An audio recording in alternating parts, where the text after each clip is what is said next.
Forfeiture of share, इसका मतलब ही है कि शेयर्स को फॉरफिट कर लेना। आसान शब्दों में कहें तो कैंसिलेशन ऑफ शेयर भी कह सकते हैं, शेयर कैंसल हो जाना। जब कोई पर्सन किसी कंपनी के शेयर बाई करने के लिए अप्लाई करता है तो उस समय ऑटोमेटिकली एक कॉन्ट्रैक्ट बन जाता है कंपनी के बीच में और शेयर होल्डर के बीच में। वो कॉन्ट्रैक्ट ये होता है कि शेयर होल्डर जो है उसकी ड्यूटी है कि शेयर का अमाउंट उससे जब जब मांगा जाएगा, allotment, first call, second call, तो वो समय पर उसकी पेमेंट करेगा। ये तो ड्यूटी होती है शेयर होल्डर की। इसी कॉन्ट्रैक्ट के अनुसार ड्यूटी बन जाती है कंपनी की कि कंपनी ने शेयर होल्डर को जो शेयर अलॉट किया है उस शेयर पे डिविडेंड प्रोवाइड करेगी, और अगर कभी कंपनी समाप्त होती है, बंद होती है, तो शेयर होल्डर का पैसा बाकी जो ऑब्लिगेशंस हैं उनको पूरा करने के बाद रिफंड करेगी। इस तरह का ये एक कॉन्ट्रैक्ट बन जाता है। तो जब कंपनी कॉल करती है शेयर होल्डर से पैसा कॉल्स का या अलॉटमेंट का, कभी कभी ऐसा हो सकता है कि शेयर होल्डर उसकी पेमेंट नहीं कर पाए। उसके कई कारण हो सकते हैं। अगर शेयर होल्डर इंस्टॉलमेंट को देने में असमर्थ हो जाता है, चाहे अलॉटमेंट मनी और चाहे कोई कॉल मनी, तो कंपनी को राइट होता है उसके आर्टिकल्स ऑफ एसोसिएशन के अंतर्गत दी गई व्यवस्था के अनुसार कि कंपनी ऐसे केस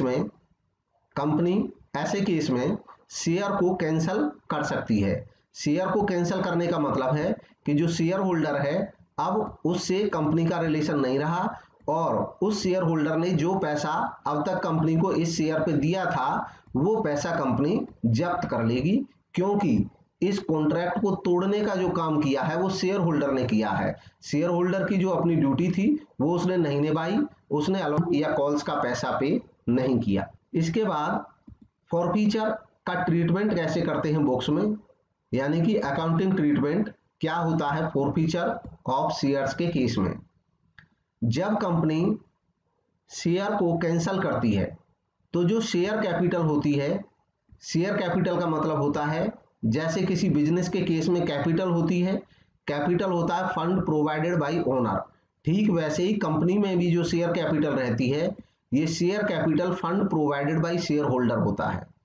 शेयर कैपिटल कंपनी के ऊपर एक लायबिलिटी होती है जिसको इंटरनल लायबिलिटी कहते हैं। जैसे कैपिटल किसी भी बिजनेस में इंटरनल लायबिलिटी की तरह होती है। क्योंकि शेयर होल्डर ने कॉन्ट्रैक्ट तोड़ दिया तो कंपनी को राइट के शेयर कैपिटल को कैंसल कर देगी, अपनी लायबिलिटी को कैंसल कर देगी। जब कंपनी लायबिलिटी को कैंसल करेगी तो सवाल होता है कि कितने रुपए से कैंसल करेगी। हमेशा शेयर कैपिटल को उतने रुपए से ही कैंसल किया जाता है जितना रुपया शेयर कैपिटल बैलेंस शीट में लिखा हुआ होगा, और बैलेंस शीट में उतना ही पैसा शेयर कैपिटल का लिखा जाता है जो अभी तक कंपनी ने कॉल किया था। जो कॉल किया था उतने से शेयर कैपिटल बनी होती है, इसलिए जिस दिन शेयर फॉरफिट किया जाता है उस दिन तक उस शेयर पे जितना अमाउंट कॉल किया गया है उतने से इसको डेबिट करते हैं। इसको हम नीचे न्यूमेरिकल में भी इसको देखेंगे। और कैंसल कर दिया जाता है to share forfeiture. To share forfeiture में आता है पेड अप अमाउंट, यानी कि आज तक शेयर होल्डर ने जो पैसा दिया है उसको कंपनी जब्त कर लेती है। जब कंपनी जब्त करती है तो कंपनी के लिए ये एक कैपिटल गेन होता है। कैपिटल गेन होने की वजह से ये इनकम होता है और इसलिए इसको क्रेडिट कर दिया जाता है। जैसे मान लो किसी शेयर पे कंपनी ने आज तक 8 रुपए मंगाए थे तो डेबिट करेंगे शेयर कैपिटल को 8 रुपए से कैंसल कर देंगे। 8 रुपए कॉल किए थे, मान लो इस 8 रुपए के शेयर पे शेयर होल्डर ने आज तक 2 रुपए दिए थे तो शेयर फॉरफीचर होगा 2 रुपए से, क्योंकि जो शेयर होल्डर ने दे दिया है तो 8 रुपए जो कंपनी ने कॉल किए थे उतनी कैपिटल बुक्स में बनी हुई थी उसको कैंसिल किया। जो 2 रुपए शेयर होल्डर आज तक दे चुका था उस 2 रुपए को कंपनी ने जब्त कर लिया, इसलिए वो कंपनी की इनकम हो गया, सो क्रेडिट कर दिया। इसके बाद कंपनी ने अलॉटमेंट पे जो कॉल की हुई थी और जो शेयर होल्डर ने दिया नहीं था, मान लो अलॉटमेंट पे कंपनी ने 3 रुपया से मंगाया हुआ था और इसके बाद किसी कॉल पे भी मान लो 3 रुपया मंगाया हुआ था फर्स्ट कॉल पे, जहां तक मंगाया जाता वहीं तक किसमें बात होती है। अब जब हमने इश्यू की एंट्री बताई थी तो उस समय बताया था कि जब अलॉटमेंट का पैसा कॉल किया जाता है तो शेयर अलॉटमेंट को डेबिट कर दिया जाता है। शेयर अलॉटमेंट को डेबिट कर देने का मतलब ये होता है कि कंपनी ने अपनी बुक्स में शेयर होल्डर को ये इन्फॉर्म कर दिया कि आप हमारे इतने रुपए से डेटर बन गए।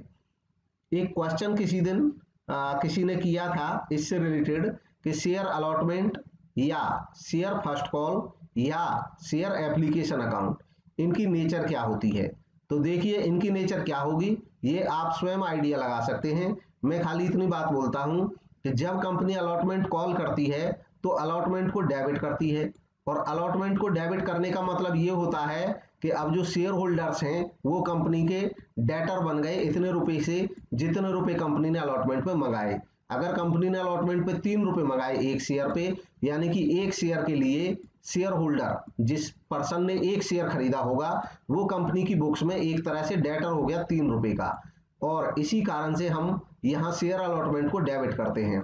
अब आप सोचेंगे कि शेयर होल्डर को डेबिट क्यों नहीं कर देते हैं, क्योंकि कंपनी के यहाँ बहुत सारे शेयर होल्डर होते हैं, लाखों शेयर होते हैं, इकट्ठी कॉल की जाती है। ऑटोमेटिकली शेयर अलॉटमेंट को डेबिट करना इस बात का इंडिकेशन होता है कि अलॉटमेंट का पैसा ड्यू है, और वो ड्यू है शेयर होल्डर पे, यानी कि शेयर अलॉटमेंट रिप्रेजेंट कर रहा है उन लोगों को जिन्होंने कंपनी के शेयर के लिए अप्लाई कर दिया था, और उन लोगों पे अब हमारा पैसा, कंपनी का पैसा ड्यू है 3 रुपए। इसलिए इसकी जो नेचर होगी वो क्या होनी चाहिए, क्योंकि ये उन पर्सन को बता रहा है इसलिए इसकी नेचर भी पर्सनल अकाउंट होगी।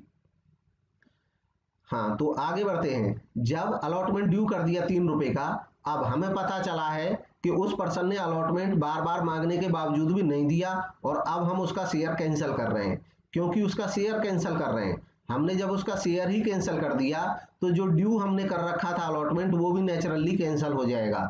जो डेबिट दिख रहा था उस अलॉटमेंट को हम क्रेडिट कर देंगे। यह कारण है कि अलॉटमेंट को क्रेडिट किया जाएगा। ठीक वैसे ही सेम सिचुएशन लागू होगी आगे भी। अगर कॉल पे कंपनी ने मांगा हुआ था 3 रुपया तो वो कॉल भी ड्यू थी, और अब ये शेयर कैंसिल हो गया तो ये कॉल का भी पैसा अब ड्यू रखने का कोई मतलब नहीं है, इसलिए इसको भी कैंसिल कर दिया जाएगा। तो इस तरीके से ये एंट्री फॉरफीचर के केस में होती है। अगली एंट्री देखते हैं, forfeiture of shares issued at premium. उन शेयर्स का फॉरफीचर करना जो शेयर ओरिजिनली प्रीमियम पे इशू हुए थे।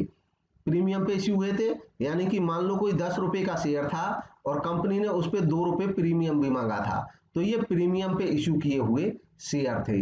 इनके बारे में रूल क्या है कि इनको जब फॉरफीट करते हैं तो इनके भी कैंसिलेशन की एंट्री में शेयर कैपिटल को डेबिट करते हैं। शेयर कैपिटल को डेबिट उतने रुपए से करेंगे जितने आज तक इन पे मांगे गए हैं। मान लो कि ये 10 रुपए कैपिटल के और 2 रुपए प्रीमियम के ये पूरे कंपनी मांग चुकी है। अगर पूरे कंपनी मांग चुकी है तो कैपिटल को कितने से डेबिट करेगी, कैपिटल को उतने से डेबिट करेगी जितने कैपिटल के लिए मांग चुकी है। कैपिटल के लिए पूरे मांग चुकी है तो 10 रुपए से डेबिट करेंगे। सिक्योरिटीज प्रीमियम रिजर्व को डेबिट करेंगे उस अमाउंट से जो कॉल्ड अप है और पे नहीं हुआ है। यहाँ पे यह बात काफी ध्यान रखने की है कि जो पैसा कंपनी ने कॉल किया है लेकिन पे नहीं किया है, अगर मान लो ये प्रीमियम का पैसा कंपनी ने कॉल किया लेकिन आया नहीं, तब तो इसको भी कैंसिल करेंगे, इसको भी कैंसिल करेंगे।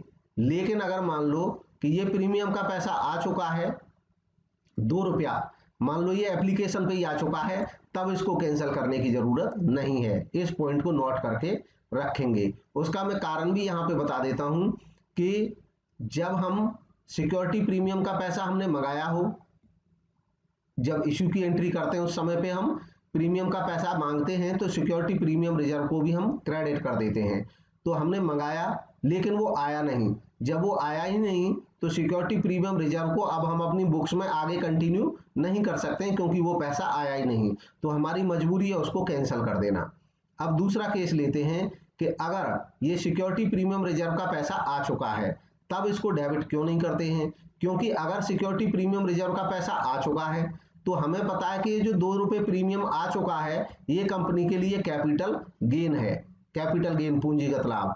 मान लो इसको हम शेयर कैपिटल शेयर को जब हम फॉरफिट कर रहे हैं उस समय अगर हम सिक्योरिटी प्रीमियम रिजर्व को कैंसिल करें तो अब करने की जरूरत नहीं है, क्योंकि अगर इसको कैंसिल करेंगे तब भी ये कहां पे जाएगा, शेयर फॉरफीचर में जाएगा, क्योंकि जो पैसा आ चुका है उसको हम फॉरफीचर अकाउंट में रखने वाले हैं और फॉरफीचर अकाउंट में भी जो पैसा जाता है वो भी कैपिटल गेन है और सिक्योरिटी प्रीमियम रिजर्व जो है वो भी कैपिटल गेन है। तो इसलिए आगे इसको जब ये पैसा मिल जाता है तो क्योंकि ऑटोमेटिकली ये सिक्योरिटी प्रीमियम रिजर्व में जाकर के सिक्योरिटी प्रीमियम रिजर्व में कैपिटल गेन बन चुका है, इसलिए इसको अब कैंसिल करने की जरूरत नहीं होती है।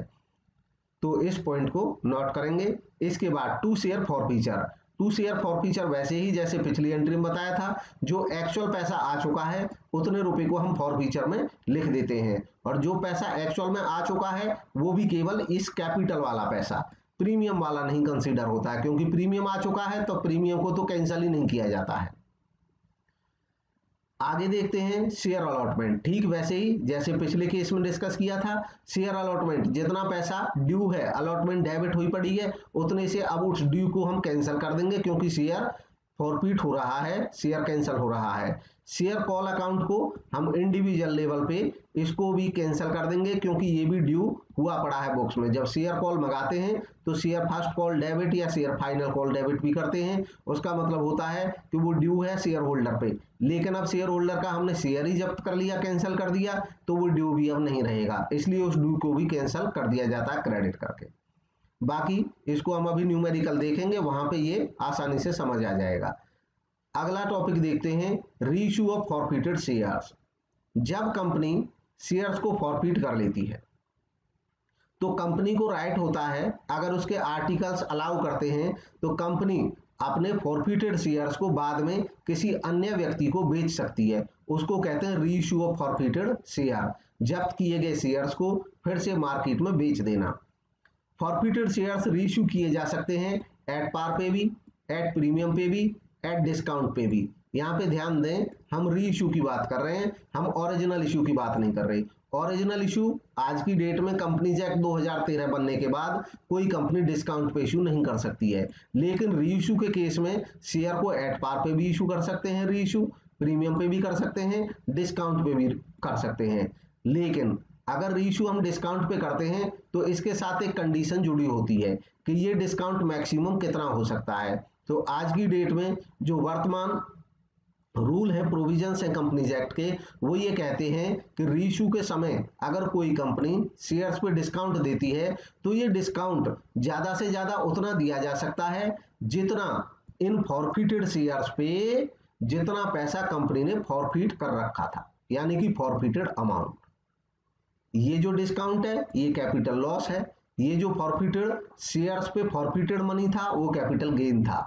तो उस कैपिटल गेन को यूटिलाइज किया जा सकता है इस डिस्काउंट के लिए, और कोई भी कंपनी रीइश्यू पे इस फॉरफिटेड अमाउंट से ज्यादा डिस्काउंट नहीं दे सकती है। इसकी एंट्री क्या होगी रीइश्यू की? जब रीइश्यू करेंगे तो रीइश्यू के केस में एंट्री बनेगी बैंक अकाउंट डेबिट, और ये केवल इस अमाउंट से लिखना है, एक्चुअल अमाउंट रिसीव्ड। इसमें कुछ अन्य चीज देखने की जरूरत नहीं है, वास्तव में एक शेयर पे जितना पैसा मिल रहा है। मान लो कोई कंपनी 10 रुपए का शेयर रीइश्यू कर रही है और वो शेयर रीइश्यू करते समय कंपनी 6 रुपए ले रही है, तो एक्चुअल में केवल 6 रुपए यहाँ पे लिखे जाएंगे जितने से रीइश्यू हो रहा है। फॉरफिटेड शेयर्स को डेबिट करेंगे उस अमाउंट से जो हम रीइश्यू पे डिस्काउंट दे रहे हैं। अगर रीइश्यू पे हम डिस्काउंट दे रहे हैं तो रीइश्यू पे डिस्काउंट दी कैसे जाती है, इसको मैं इसी एग्जांपल में बताता हूं। मान लो कंपनी 10 रुपए का शेयर रीइश्यू कर रही है, पहले कभी जब्त कर चुकी थी, अब इस पे 6 रुपए कंपनी मांग रही है, और कंपनी कह रही है कि हम 6 रुपए मांग रहे हैं और हम इस शेयर को रीइश्यू कर रहे हैं फुल्ली पेड मान करके। मतलब ये मान लेंगे कि आपने 10 रुपए दे दिए, तो इसका मतलब कंपनी 4 रुपए डिस्काउंट दे रही है रीइश्यू पे। तो जो 4 रुपए डिस्काउंट दे रही है, ये फॉरफिटेड शेयर्स का जो अमाउंट था कैपिटल गेन वहां से वसूल कर लिया जाएगा और शेयर कैपिटल 10 रुपए बन जाएगा पूरा। ये पहला केस बताया। ऐसा भी हो सकता है कंपनी फुल्ली पेड ना माने, कंपनी कहे कि हम ये 10 रुपए वाला शेयर रीइश्यू कर रहे हैं 6 रुपए में और पेड अप मानेंगे 8, मतलब हम ये मानेंगे कि आपने 8 दिए।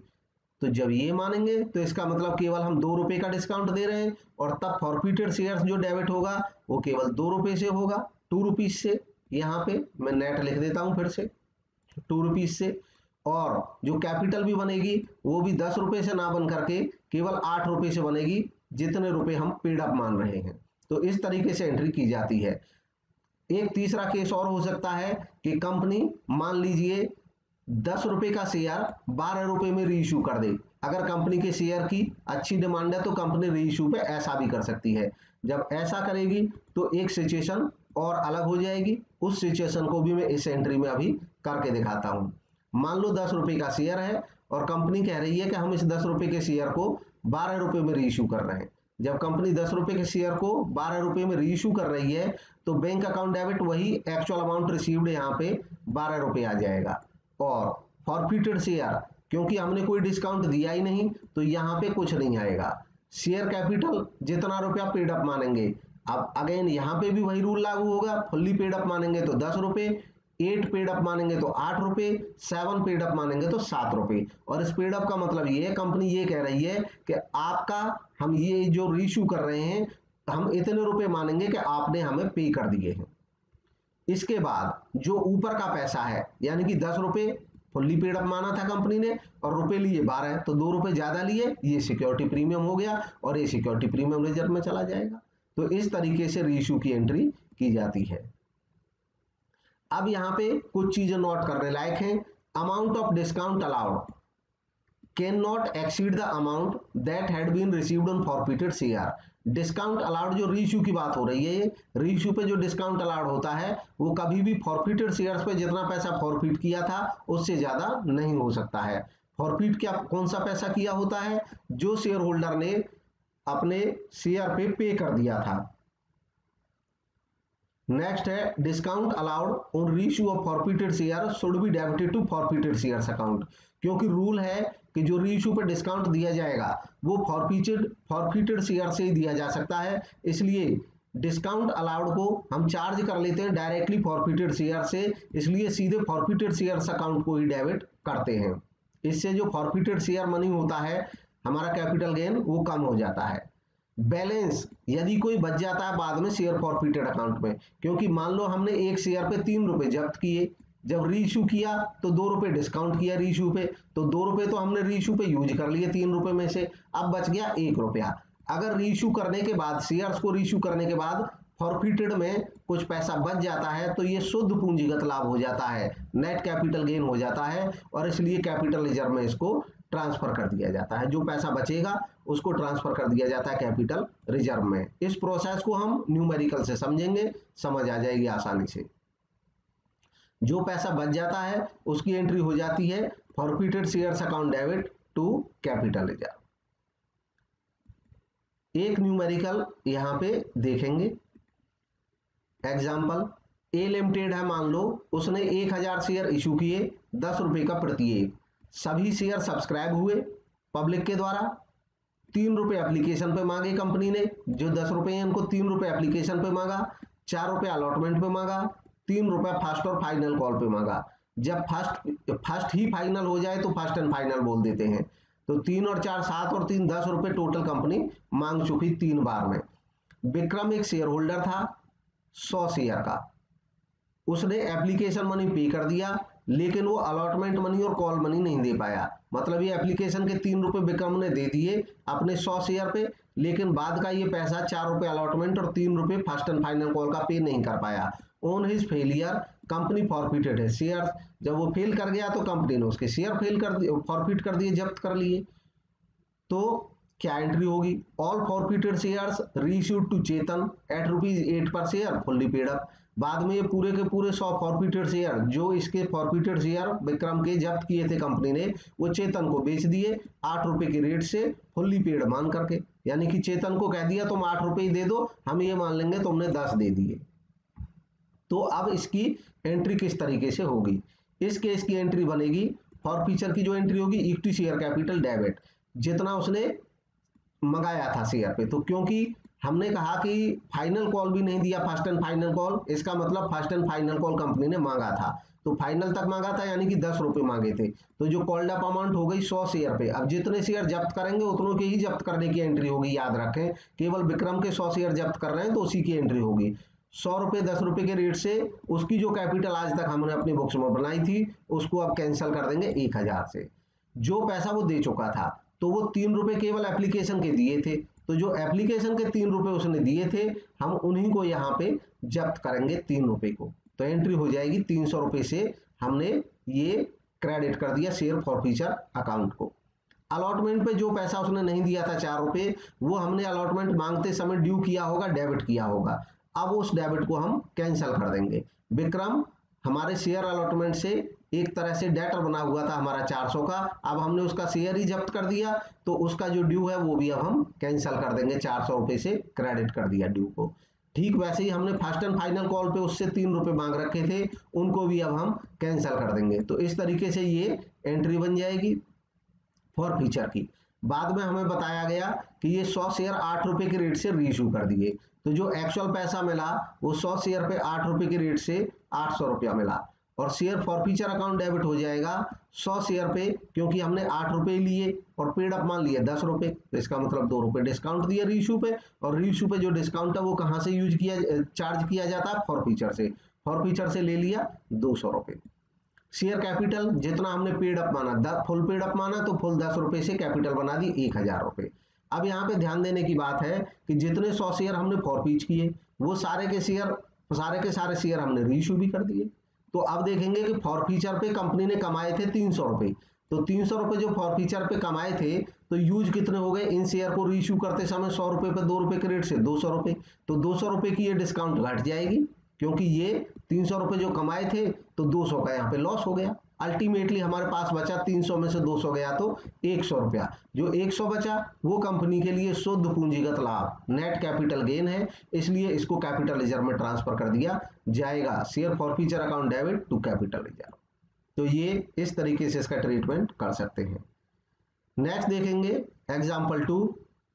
इसमें सिचुएशन में थोड़ा सा अंतर हुआ, सेम न्यूमेरिकल है ये, बस इसमें अंतर हमने ये रखा है कि 100 शेयर जो फॉरफिट हुए थे पिछले वाले क्वेश्चन में, उसमें से इस बार रीइश्यू केवल 60 शेयर हुए, तो जो 60 शेयर रीइश्यू हुए, रीइश्यू की एंट्री केवल उनकी ही होगी, और बाकी जो 40 शेयर है वो अभी भी फॉरफिटेड है। तो इसको किस तरीके से ट्रीट किया जाता है, इसमें देखेंगे जर्नल एंट्री में जो पहली एंट्री है वो वैसे ही रहेगी एज इट इज फॉरफिट की, रीइश्यू की एंट्री में बदलाव आ जाएगा। हमने केवल 60 शेयर रीइश्यू किए 8 रुपए के रेट से, तो 480 रुपीज हमारे पास एक्चुअल में आई। शेयर फॉरफीचर अकाउंट डेबिट होगा, 60 शेयर पे हमने 2 रुपए डिस्काउंट दिया, तो 120 हमने फॉरफीचर से डिस्काउंट का चार्ज कर लिया डायरेक्टली। इसके बाद इक्विटी शेयर कैपिटल 60 शेयर हमने फुल्ली पेड मान के रीइश्यू किए हैं 10 रुपए, तो 60 शेयर 10 रुपए से कैपिटल बन गई 600 रुपए। अब यहाँ पे देखेंगे कि शेयर फॉरफीचर कितना शेयर फॉरफीचर कैपिटल रिजर्व में जा सकता है, इसकी कैलकुलेशन मैंने नीचे की है वर्किंग नोट में, इस पे ध्यान दें। Forfeited amount on 100 share, 100 share पे फॉरफिट कितना किया 300, तो हमने रीइश्यू कितने किए 60, तो रूल ये कहता है कि जितने शेयर रीइश्यू किए उनसे रिलेटेड जो फॉरफीचर है उसको तो हम कैपिटल रिजर्व में भेज देंगे, लेकिन जो शेयर अभी भी रीइश्यू नहीं हुए, जैसे हमें पता है 100 शेयर फॉरफिट किए थे, तो 40 शेयर ऐसे हैं जो अभी भी रीइश्यू नहीं हुए, तो इन 40 शेयर का जो फॉरफीचर अमाउंट है वो अलग से रखना होगा तब तक जब तक ये शेयर भी रीइश्यू नहीं हो जाएंगे। तो फॉरफिटेड अमाउंट निकालेंगे 60 शेयर्स पे, पहले 60 शेयर पे निकालने का तरीका है 100 शेयर पे फॉरफिट कितना था 300, तो 60 पे कितना होगा, उसका रूल होता है 300 बटे 100 कर देंगे, 60 पे कितना होगा 180 होगा। भाई 300 फॉरफीचर था 100 शेयर पे, यानी कि एक शेयर पे 3 रुपए फॉरफीचर था, तो 60 रुपए पे गुना 3 हो जाएगा, 180 फॉरफीचर था। अब ये जो 60 शेयर हमने रीइश्यू किए इस पे कितना हमने यूज कर लिया डिस्काउंट के नाम पे, तो डिस्काउंट के नाम पे हमने क्योंकि 2 रुपए डिस्काउंट दिया था 120 यूज कर लिया। तो अब हमारे पास इन 60 शेयर से रिलेटेड जो फॉरफीचर था वो तो शुद्ध बचत हो गई 60 रुपए, इस 60 रुपए को हम ट्रांसफर कर देंगे कैपिटल रिजर्व में और एंट्री हो जाएगी share forfeiture account debit to capital reserve 60 रुपए से। और ये जो कैपिटल रिजर्व का 60 रुपया है ये कंपनी की बैलेंस शीट जब बनेगी तो ये आएगा वहां पे रिजर्व एंड सरप्लस नाम की हेडिंग में आएगा, रिजर्व एंड सरप्लस नाम की हेडिंग में इक्विटी वाले पार्ट में आएगा और वहां पे हम लिखेंगे कैपिटल रिजर्व। अब बात आती है उन शेयर्स की जो 40 शेयर अभी रीइश्यू नहीं हुए हैं, तो ये फ्यूचर में रीइश्यू कभी ना कभी होंगे, तब तक इनका जो फॉरफिटेड अमाउंट है वो अलग से रखा जाएगा। उसको कहाँ रखेंगे, पहले तो उसको कैलकुलेट कैसे करेंगे, भाई 300 पे फॉरफीचर था, 300 रुपये फॉरफीचर था 100 शेयर पे, तो पर शेयर 3 रुपये हो गया, तो 40 शेयर पे कितना होगा 120। तो 40 शेयर का फॉरफीचर अमाउंट जो है ये इंटैक्ट यानी कि अपरिवर्तित रहेगा बैलेंस शीट में। और बैलेंस शीट में ये कहाँ पे रहेगा, ये फॉरफिटेड अमाउंट बैलेंस शीट में रहेगा, जो शेयर कैपिटल हेडिंग होती है उसमें लास्ट में, जहां पे हम सबसे लास्ट में पेड अप अमाउंट लिखते हैं, पेड अप कैपिटल, उस पेड अप कैपिटल में नीचे ऐड करके दिखाया जाएगा फॉरफिटेड शेयर अमाउंट। ये वहां पे शो किया जाता है बैलेंस शीट में, शेयर कैपिटल वाली हेडिंग में। इसके बाद buyback of share. Buyback of share, buyback of share एक अनकॉमन एक्टिविटी होती है, यानी कि ये रिपीटेड एक्टिविटी नहीं होती है। बाईबैक ऑफ शेयर कोई कंपनी तब करती है जब कंपनी के पास सफिशिएंट फंड होते हैं और शेयर होल्डर्स या कहो कि कंपनी का मैनेजमेंट यह डिसीजन ले कि अपनी कैपिटल को वो कम करना चाहते हैं। कैपिटल को जब कम करना चाहते हैं तो एक तरीका होता है कि कंपनी के पास जो एक्सेस फंड होते हैं उनसे वो शेयर होल्डर्स से शेयर को वापस मांग लेती है और शेयर होल्डर्स को पेमेंट कर देती है। एक तरह से ये परचेज ऑफ शेयर है, यानी कि कंपनी अपने स्वयं के शेयर परचेज कर रही है, इसी को बाईबैक ऑफ शेयर कहा जाता है। सेक्शन 68 कंपनीज एक्ट 2013 का प्रोवाइड करता है कि कंपनी अपने शेयर्स को बाईबैक कर सकती है। कंपनी बाईबैक कर सकती है अपने शेयर कहां से, यानी कि इसका फंड कहां से आएगा।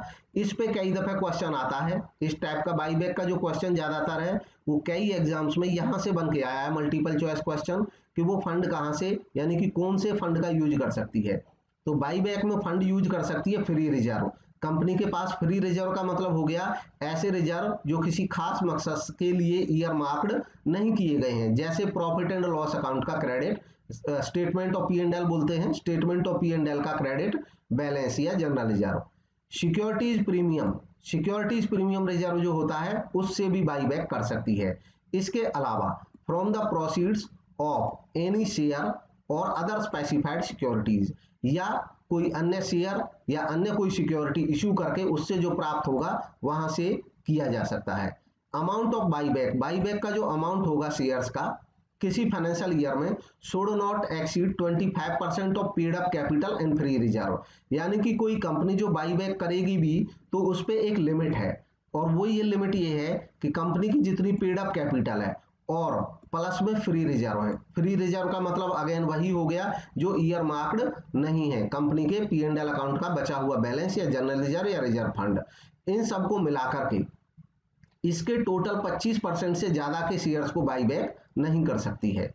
फिर एक कंडीशन का ध्यान रखना होता है, ये भी कई दफे पूछा गया है एग्जाम्स में कि डेट इक्विटी रेशियो क्या बचना चाहिए। तो एक कंडीशन है कि कंपनी जब बाईबैक करेगी तो उनका जो रेशियो है ये सोल्वेंसी रेशियो होता है कंपनी का, जो ये बताता है कि जिन लोगों ने कंपनी को लॉन्ग टर्म लोन दे रखा है उनके लोन पे कोई संकट तो नहीं है।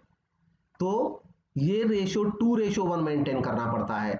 2:1 का मतलब है कि अगर कंपनी अपने शेयर्स को कम भी कर दे रही है, क्योंकि शेयर बाईबैक करने का मतलब है शेयर कम हो जाना, तब भी उसके डेट और इक्विटी यानी कि उसके लोन और उसके शेयर का जो अनुपात है वो 2:1 होना चाहिए, यानी कि कभी भी बाईबैक के बाद कंपनी के शेयर इतने कि ये जो डेट है ये दुगने से भी ज्यादा हो जाए। तो ये कंडीशन हमको ध्यान रखनी होगी।